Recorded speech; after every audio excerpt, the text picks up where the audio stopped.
मानसि जायोमोन लोगोफोर बेवहाय हान्थि बाजाराव नै जों ओंखारबोबाय बारा फैला बे जायगायावहाय दाना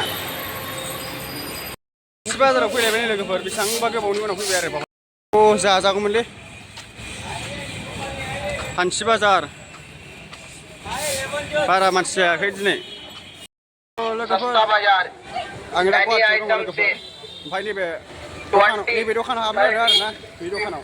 बायदिसिना खम खमनि बुस्थु मोनो ना मा होनो 200 400 होनो बावहाय खम समनि मोनो आरोना लोगोफोर नैबाव नै सब मा नांगौ माल माथा गासिबो मोनजोबो आरो बे दखानावहाय नोगोर मानसिफोरबो हाबो बेवहाय नैबेजों हाबबोयो ओरैहाय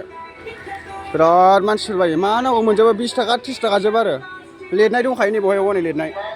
माने लिरनाय दंखायो आरो 10 थाखानि जोबनाय लोगोफोर बेयो गासिबो 10 थाखा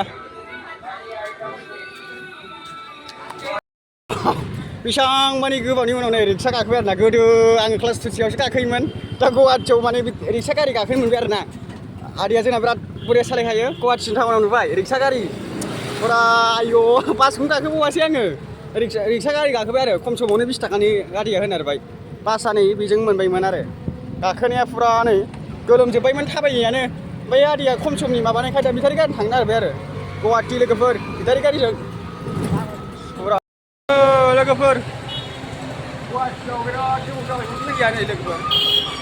बेसेबांबा गोबावनि उनावसो गुवाहाटि फैलायबाय लोगोफोर